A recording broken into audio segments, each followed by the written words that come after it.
चला हरभऱ्याची भाजी बनवूया। नमस्कार, विमलच्या किचनमध्ये तुमचं सर्वांचं खूप खूप स्वागत आहे।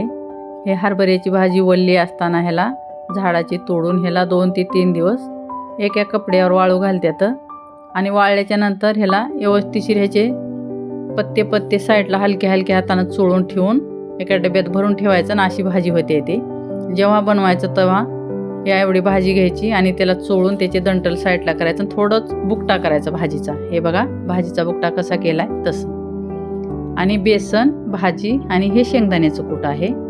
आता हे मिरचीचं आणि लसणाचं करून घेतलेलं वाटण, नमक आणि जिरे आहेत। हे आता साईडला पातेल्यात तेल गरम झालेलं आहे, त्याच्यात मोहरी टाकून घेणार आहे मी। 1 चम्मच मोहरी टाकलेली आहे। मोहरी तडतडल्यानंतरच आपल्याला इथं जिरे टाकायचे आहेत। मोहरी चांगली चटकल्याच्या नंतर जिरे टाकलेत इथं। त्याच्यानंतर आता हे लसणाचं आणि मिरचीचं केलेलं वाटण टाकून घ्यायचं आहे। इथं मिरची थोडी जास्त दिसते, पण ही मिरची तिखट नाही, कमी तिखट आहे म्हणून मी जास्त टाकली आहे मिरची। तुमची जर मिरची तिखट असेल तर ह्याच्यातली अर्धी टाकली तरीही चालते। जिरा पावडर टाकून घेतली मी। खलबत्त्यातच मी हे 1 चम्मच जिरे बारीक करून घेतले। तर आता इथं 1 चम्मच नमक टाकत आहे। 2-3 मिनिटासाठी ह्याला कमी गॅसवर परतून घ्यायचं आहे। ठसका होत नाही म्हणून कमी गॅस केलेला आहे। आता व्यवस्थित परतलं गेलंय। थंडच आपणाला अर्धा लिटर पाणी टाकायचं आहे इथं।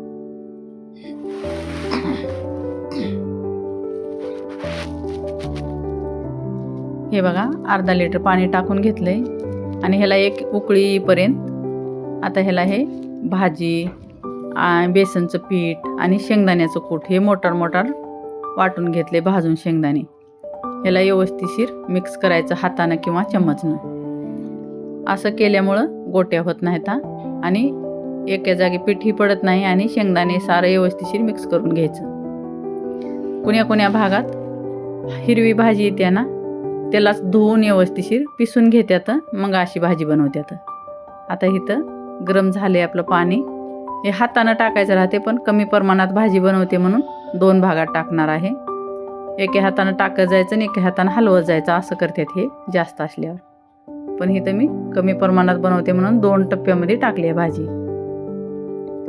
आता ह्याला सतत हलवत राहायचं आहे। हे हलवल्यामुळं ह्याच्या गोट्या तुटतात।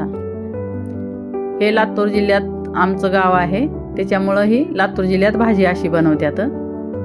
त्याच्यामुळं आम्हाला हे खाऊन सवय आहे आणि नाही खाल्लं तर आठवण येते या भाजीची की हां आज भाजी बनवाय नाही, किंवा 1 महिना झालं बनवून। थंडीच्या दिवसातच ही मिळते भाजी आणि हे थंडी ती थोडं गरमीपर्यंत खात्यात, नंतर ही भाजी चांगली लागत नाही आणि ठेवलेली भाजी पिवळी पडायला चालू होते। त्याच्यामुळं हे 2-4 महिनेच भाजी खात्यात हे थंडीच्या दिवसात आणि थोडं उन्हाळ्यात।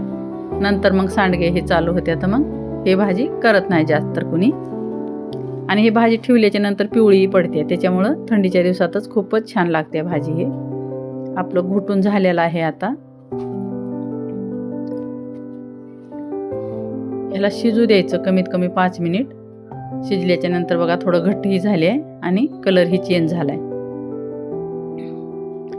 इथं कोथिंबीर टाकून घेऊया। कोथिंबीरीने थोडा स्वाद थोडा अलगच लागतोय।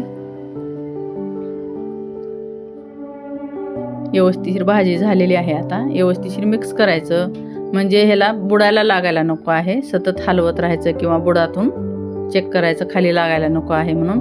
हे शिजताना भाजी खूपच उडते बरं, हाताला चटके बसतात हे असं फुट ओढून। त्याच्यामुळं हमेशा कमी गॅसवर शिजवायचं आणि झाकून ठेवायचं। थोडंसं साईडला जागा सोडायचा हलका। आता मी बंद केला गॅस। झालेली आहे आपली भाजी आणि प्लेट बनवून घेतले। प्लेटात भाकर आहे, मिरची, आचार, कांदा हे सारं घेतले आपलं जेवणाचं प्लेट बनवून।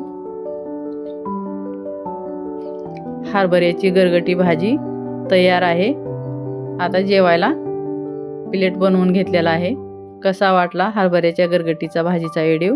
लाईक, शेअर, सबस्क्राईब जरूर करा। कमेंटमध्ये नक्की सांगा भाजी कशी वाटली।